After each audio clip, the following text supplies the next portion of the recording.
conversations in the world of sports has been about the European Super League, which is being spearheaded by the top clubs in Europe. Real Madrid, Manchester United, and Liverpool are the front as they seek to break away from the UEFA Champions League. We tabled this for a riveting discussion on this special report on Ghana Web TV. What do you think about this particular thing? Should the clubs move, or you think that this will affect the pyramid of football? My name is Joel Ishen, and this is Ghana Web TV. We'll go for a quick break. When we return, the analysis and the discussions start.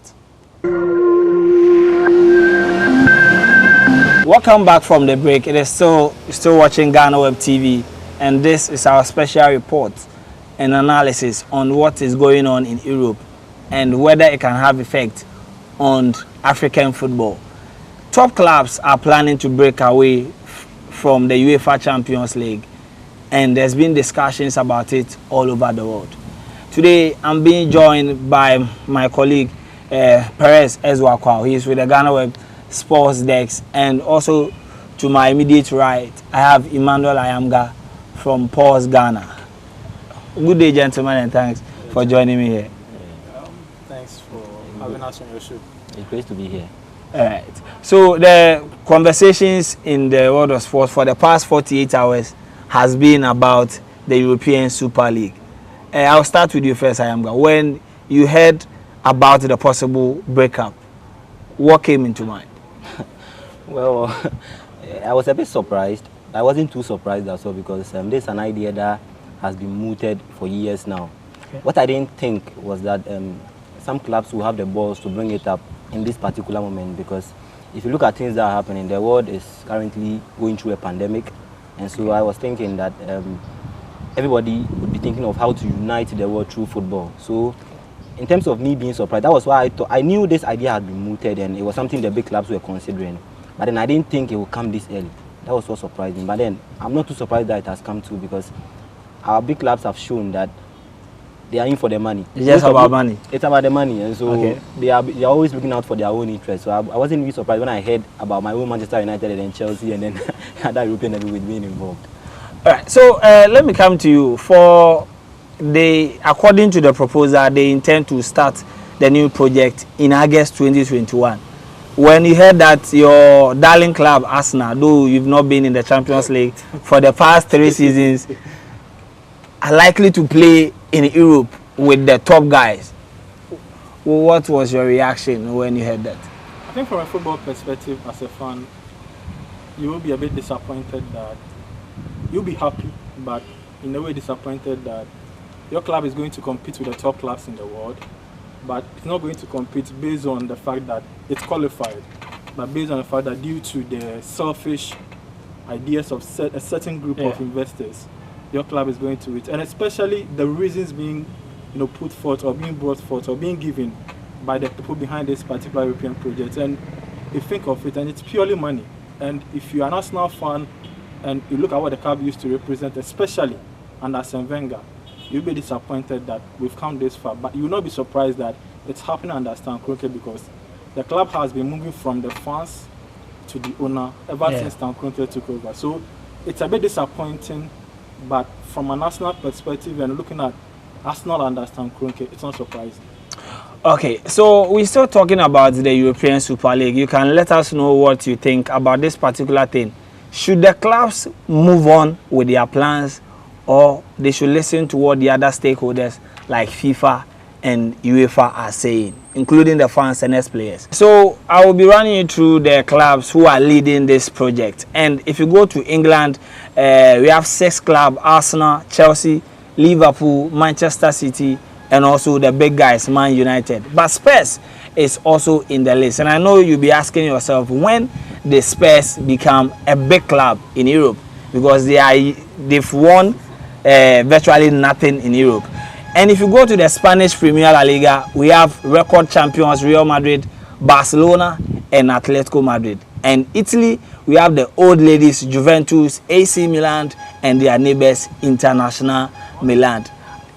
Of all the clubs that I've mentioned, which club you think that these guys or this team doesn't even deserve to be in this league if it is something that we should even hail? Okay, so for me personally, my problem with this whole Super League idea is that it doesn't encourage competition.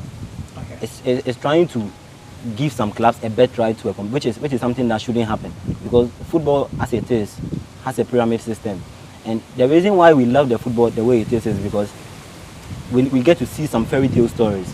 If you give some teams a better right, we are no longer going to see something like what happened with Leicester winning the Premier League. The Premier League. You wouldn't see something like Blackburn winning the Premier League.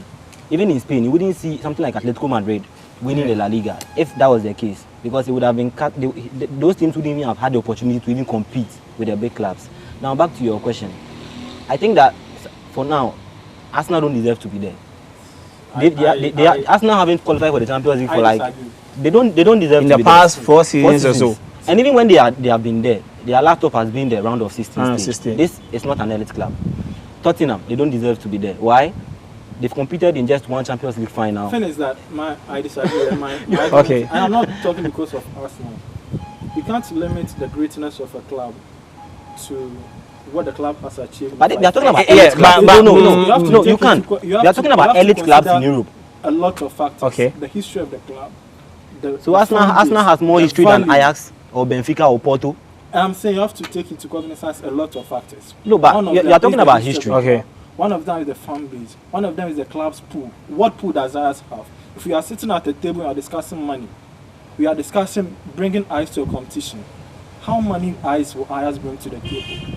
And you That's why we are not talking for about me, money. The reason why Football is more than money. My DI thing is that in the last 15 years or so, football has moved from a purely social activity to a quasi-social marketing or corporate entity, and it's now moving towards a complete business entity where people don't really think about the concern of fans. Yeah, so People see it's it as- about it's just I like get a my business. money at the end of the day. Now, what happened on Sunday was the final nail in the coffin from the departure of football from a recreational or a fan-based activity to a typical business entity where we run it and we do it basically because of the money we get.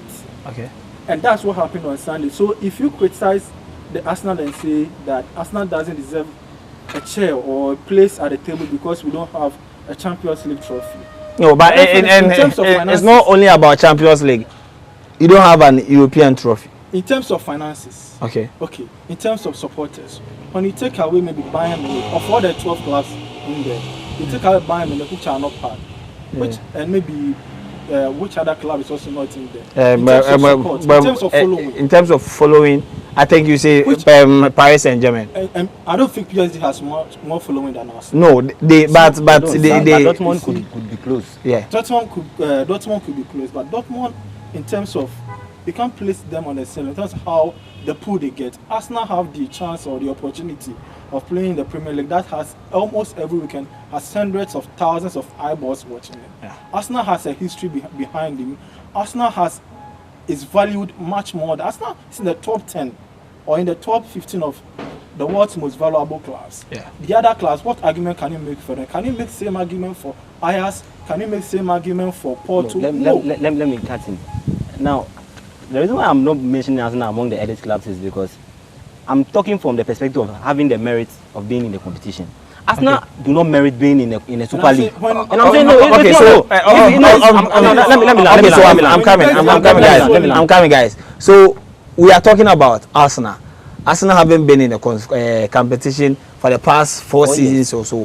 What about AC Milan and International? I'm coming. I was naming the clubs and then he cut me. But Okay. I'm saying if what Momo Perez is saying, he's trying to say that because football has moved from a social entity to a more corporate and purely business entity, we should allow it to. Are you saying we should allow it to continue that whether we way? like it or not, that's the And that is why they are that's no. the point. That's It's the not. path. It's not as if every club has the power to do whatever they like, and that is why there has been objections from a lot of fans as well. Other I'm saying, stakeholders. no, it's not- Yes, no. You're a United fan. Sure. How many times haven't you sat back and watched? This is not my Manchester United. I have seen Arsenal sack over 55 people and sign and give over 220,000 a week contract to Aubameyang. And I'm saying if Wenger was around, that wouldn't happen because Wenger would say that this club goes beyond just winning trophies or just winning matches. We have a social aspect of the club. We have that makes the fans. That makes the club appeal to the fans. Yeah. So we must protect that aspect. Now, by that move, what has not told and I think is the reason why the Arsenal ticket is the most expensive in Europe, so, even though they've not been winning trophies. I'm not trying to defend the ES, so I'm not trying to make a case for Arsenal. What I'm saying is that when it comes to discussing the top issues of football now, it's who has money. Okay. It is.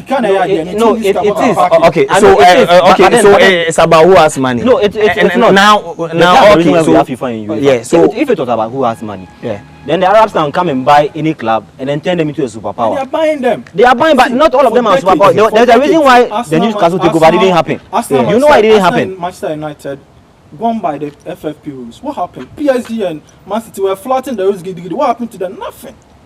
That is okay. True. So those are things that need to be corrected. Okay, so it doesn't mean because one bad thing has been done, we should continue. That cannot happen. So we've spoken about Arsenal.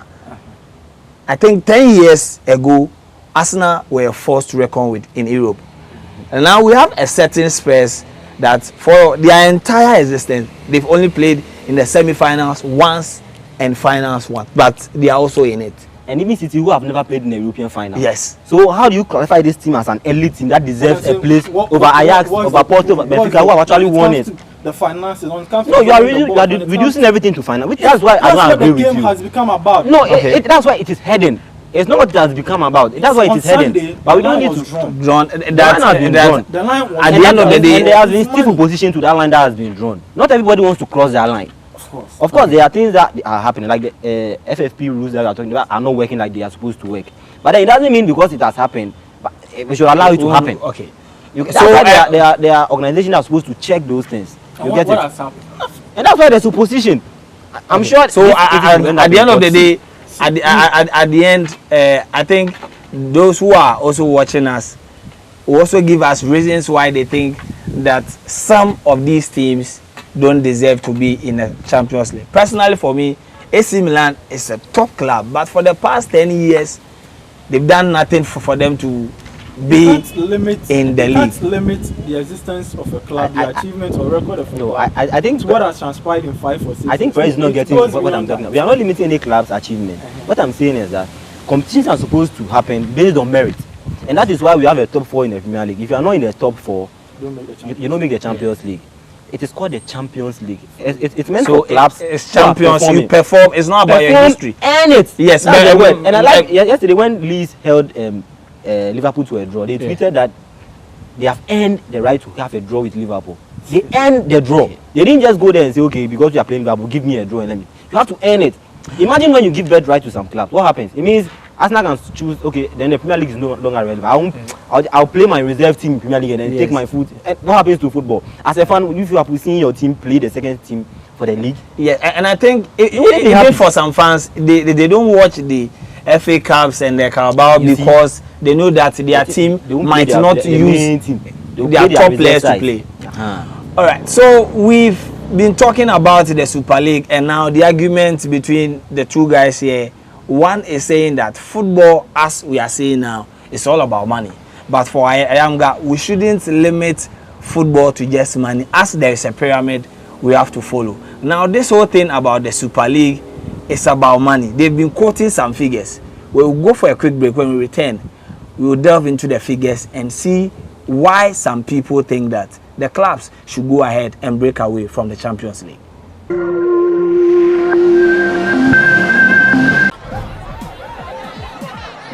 Powers and principalities. There's so much fire inside me.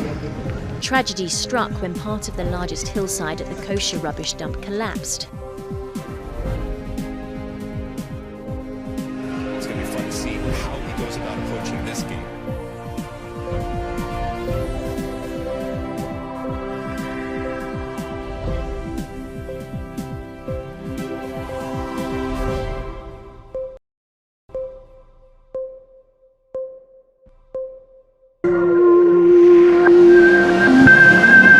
Welcome back from the break. You're still watching Ghana Web TV, and it's our special discussion on the European Super Cup. Now, we've been talking about whether some of the teams deserve to be in the competition or not. But the aspect of the discussion is also about money. And I'll be giving you the rundown of how things will go if this happen in August 2021. Now, if you do a comparative analysis of what the clubs might get in playing in the UEFA Champions League and the Super Cup, this is the figures. Now, if you participate in the Champions League, that is, if you qualify, you get 12.5 million euros. Now, the participation fee for the European Super Cup is 350 million euros. If the TV rights in the Champions League, you get 60 million euros. You get 202 million euros for TV rights in the Super League. 250 million euros as the prize money for the Super League and 100 million euros for the winner of the UEFA Champions League. If you are a club owner, Ayamga, and you get this analysis and this presentation from maybe a possible investor, what will you do? As a club owner, definitely you'll be enticed, and it's since you are into football for money. I know most of the club owners are into it for money because it's an investment. Is there any club owner in any top division who is not after money? Well, of course, all of them are after the money. But these are millionaires and billionaires. These are guys who are already millionaires and billionaires already. So they need their money, but they don't also need it to the extent that they need to shake away the social aspect of football just for the money. Because before they join, and the thing is, if football was not attractive, they wouldn't have invested their money into football. There's a reason why they invested their money into, and that was because of one, the entertainment aspect of football. You get it? Before even the social. Are we not going to get the entertainment because now this evening Chelsea will be playing against Brighton. Now in the Super League, you see Chelsea will be playing against Milan, Madrid, that is how it will Barca, start. Man U. So like you get big games. I'm happy you mentioned yes. That is how it will start. But in the next 2-3 years, should it happen in this August like they are planning to do, it will be exciting. But let's look at the next 3, 4, 5 years. You know what will happen? You have Barcelona beating us now 5-1, 6-1 every year. And no, as a fan, that is what didn't we see it in the Champions League? Yeah, but Bayern and Barcelona were beating us now 5-1. It was routine. Arsenal were making it into the Champions League already, all right, and they were getting beaten 5-1, 6-1. It didn't happen. It happened. Did. From 2011 to 2015, Arsenal were losing 5-1, 6-1 to Bayern and then Barcelona almost each year. And this is what's going to happen. Imagine Tottenham meeting a club like Barcelona or a club like Madrid. Tottenham are good, all right. They are a club that is coming up. But the golf quality between Tottenham and a club like Madrid or a club like Barcelona is very, very huge. AC Milan are building themselves back, United. But these clubs are nowhere near the elite of European football at the moment. If we are being honest, and that's why United is playing in the Europa, not even in the Europa League. Okay, Arsenal can't even qualify. But I'm sure that Arsenal wants to win the Europa League to get back in the Champions League. They are not even in Europe. The elite European club competition is the Champions League, and you can't even qualify. So do you think you are an elite European club at the moment? You are not. Okay, so let me come to you now. We've heard from UEFA. They released a joint press release with La Liga, Serie A, and the Premier League. Now, with the figures that we've seen, and the clubs can get excess of 800 million euros if you win the trophy in the Super League. The stance from UEFA, do you think that it should be enough to deter these clubs from breaking away? I think UEFA is threatened. UEFA is threatened because if the ESL is allowed to go, basically that's the end of the Champions League. And that's UEFA's cash cow. Oh, well, wouldn't it be fine that maybe probably in 2024 we get Leicester versus Atletico Bilbao, UEFA Champions League final? At the same time, ESL is fetching you, or is bringing Real Madrid versus Barcelona. A Clasico final that we've one club. you see, Perez is forgetting something. No, there was a time if you compare Chelsea in the 90s and early 2000s to Chelsea from the mid 2000s onwards, you see the difference and how Chelsea has grown. There will always be big clubs in the major leagues, and it's all about money. It's about money. But you see, the reason why I disagree is that if by Arsenal deciding or Manchester deciding to join this club, Arsenal has access to close to 400 million euros. Let me say in Canadian dollars. Compare that, how much will Leicester get? Now, the ESL will have the opportunity of getting the biggest deals when it comes to the TV rights. Yeah. Because if you even see the charts, 80% of footballs, 80 to 90% of footballs yeah, will be in that competition. Now, what will be that? What will be the option? If I'm an investor, if I'm the owner of maybe Sky Sports or BT, why would I want to invest in a game between Leicester and Brighton that wouldn't fetch maybe close to 50,000 eyeballs? No. Okay. That's because they don't have the stars. And the money, the thing is that the clubs have already used the existing football structures to enrich themselves, and now they are taking it a notch. And by doing so, what they are depriving the lower class of money, because they will get all the big sponsors because they have the stars, they have the connections. You have Perez, you have Kroenke. Look at JP Morgan. That JP Morgan is backing the PR firm backing the whole year.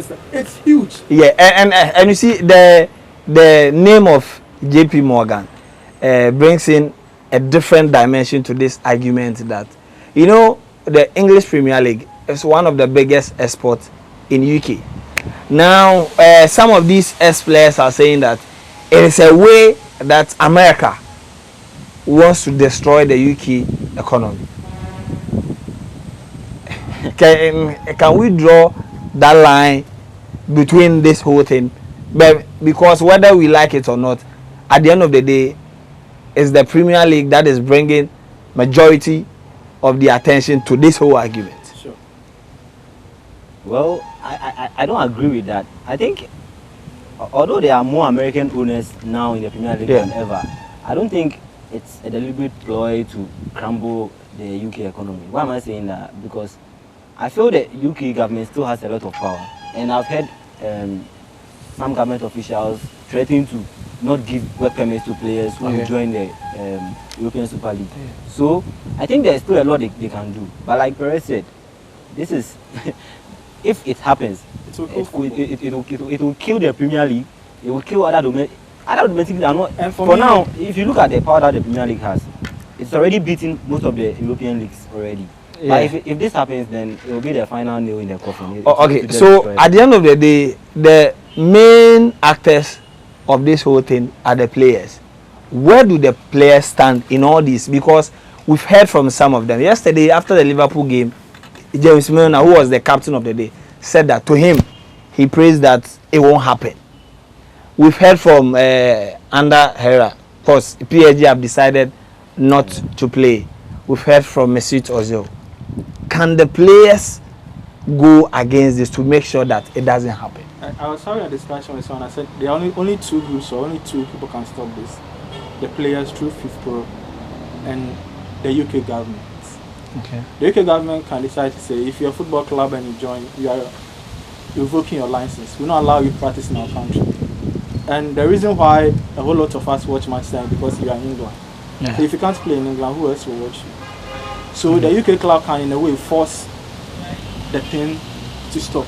Yeah. The players can, and the players, because they are the actors. Yeah. If we decide not to join a league, in as much as we are contractual. Yeah, but the contract in on the players, like the agreement they had with the clubs, it was to play in the Premier League, yes, the Champions League. So now, if you are being expelled from these leagues, the players through FIFPro or can come together. And I understand there is going to be a meeting among the captains in the Premier League. Henderson has, Rashford has spoken against it.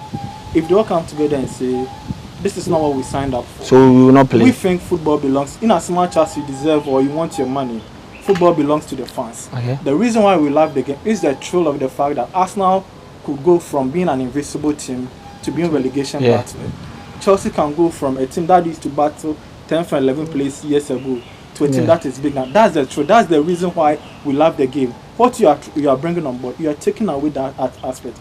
And as key actors in the game, we can't be party to this. If the players make this argument and declare a firm stance like some of them already have, then I think this thing will fall into, will collapse. But the other fear is that I read a story where I understand the ESL, they've infiltrated the agents. Yeah. And a few weeks ago, the agents of Gary Bill and I think Raiola granted an interview to the Athletic where they were very critical of FIFA and UEFA. Yeah. Now, if you have these two powerful people who represent Agents. the world of the agents Yeah. backing this project and they decide to convince the likes of Paul Pogba, Cristiano Ronaldo, It's that's done. what happened. So Okay. that's the fear. Me, I don't think it will happen. But then I agree with him to a large extent with what he has said, that the players have the power to stop. I think they are actually from everything. I don't even believe the UK government has the power. I think the players are the ones who have the power to stop everything that's happening. But then I also fear that you see what is happening. It's like you said, it's about the money, and they are trying to turn football into like the NFL, where and if this happens, what it means is that it's not only the owners that are going to be making money. Footballers are going to move from earning between 1 million and 6 million a year to maybe 50 million to 100 million a year, which is very possible with the money that they are quoting. And that is what happens in the NFL. A player can sign a 6-year contract that is worth over 100 to 200 million. It doesn't happen in football at the moment because football contracts are not like that. But should they sign this deal and should it happen, the players will be having that kind of money in their bank account. Now imagine yourself as a player, and then you are going to move from 6 million a year to maybe 50 I'll million a year. I'll take. And that is where I fear they could also be compromised to support the idea. But then aside that, I think everything lies in the hands of the players. If people can convince them to go. So in wrapping up, in all this, we've been reading stories that UEFA has already threatened that all the teams who break away, their players won't get the chance to represent their national team in the Euros. And part of the report says that FIFA will ban all these players from competing in any competition that is organized under them or any of their federations. Now, will it affect the quality of Africa Cup of Nations 2022 if this thing happens? Oh, I don't think it will affect the quality. Because our top guys are virtually playing for these 11 clubs. Well, of course, but are they going to? I haven't heard them say they will ban them from AFCON. I've heard Euros. Yeah, but from the FIFA story that I read, they said they will ban them from any tournament that FIFA organizes or any organization that is under, and CAF is under FIFA. Okay, so then I think should that happen, then definitely it will affect the quality of the African game, because an AFCON without Mahrez, without Mane, without Andre Ayew, for instance, if Andre Ayew plays for Swansea City. I'm saying if he was at a big club, but let me say without Mahrez, without Mane, without Salah, definitely we like to have this kind of players here to like spice things up. Hakim Ziyech and the likes. Yeah, so definitely it will really affect the quality, especially when it comes to the big names. Any tournament without big names is a bit lacking in quality. Okay. So let me take your last words. If it has been Accra House of Folk, no, you are the one who don't support this. Now, normally we hear that our clubs complain about the reasons they don't understand why Hassan Kotoko should be taking the same amount of TV rights though with probably Ebusuan Drafts. If it was Has and Kotoko who took this decision to break away. I think Kotoko cannot play a league, so definitely you need to convince some teams to join them. But then I will support them to break away if Has and Kotoko are united and can. You see, when the Premier League broke away in '92, the teams were united. It was like a coup. They broke away from the FA, but then they had sponsors on standby. They had decided everything was planned and waiting to happen. If Hassan Kotoko can get a broadcast sponsor like Sky, who is willing to pump in the money and to revamp the whole Premier League, to get the teams monies that can transform them and then let them have the facilities that will make them A-list teams, I'll be all for it. But if it's just Hassan Kotoko, who, as you already know, but they are not really. So if maybe wake up one day, they team up with Kotoko, Okowe United, but 11 wise dwarfs, like the normal traditional clubs that we know. And they are cutting off the others. Yes. No, that I wouldn't support. The thing is that anything that compromises the soul or the what football represents should not be entertained. Okay. And that's the argument. The reason why we all love the game is the passion. Is the fact that as supporters we feel like it's an extension of us. Yeah. You see Arsenal as a part of your family. You see Chelsea. If Chelsea wins, you become happy. If they lose, you don't get anything. But at the end of the day, it's just the happiness. You feel like that's it's part of you. Now, what this year saw the whole now is taking away that part where the only thing they are talking about is money. So if Karela, Kotoko, and Co are going to break away from the Ghana Premier League, and they are going to make sure that there are going to be competition, the fans, the wishes of fans will be factored into all of this, and in the end they will get their money. It's fine, but it shouldn't be money. And let me also chip in that when the Premier League broke away from the main FA, they didn't destroy the pyramid system. Yeah. There was still relegation. They didn't relegation and promotion. They didn't give priority to the traditional big clubs. If they had done that, we wouldn't have Chelsea and City today. Yeah. Because back then, at that time was Aston Villa, Newcastle, Blackburn, Leeds. But even Leeds went to relegation. They spent almost a decade before coming back. So imagine if they had given priority to maybe the top 4 clubs at the time. What would have happened? And that is the reason why I don't support. That's everything that is wrong with currently the European Super League. Because the moment you give priority to some teams and you don't allow them to get relegated or earn their place in the tournament, then it means you are not empowering the teams that are behind them to also rise up. And like we say, we rise by supporting others who are alongside us. So that's how we wrap up this discussion on Ghana Web TV concerning the European Super League. You've heard the amount. The winner of the Super League will get 802 million euros, whilst the winner of this season's UEFA Champions League will get 172.5 million euros. Where do you stand as a fan? Let me know in the comment section. Thanks, guys, for joining me here on this show. Emmanuel Ayamga from Pulse Ghana. Thanks very much. And then my senior colleague on Sports Desk at Ghana Web. Hopefully, we'll meet again on the Friday's debate. So let me know what you think. My name is Joel Leshen. Don't forget to follow Ghana Web Sports on Twitter. Till we meet again, it is bye for now.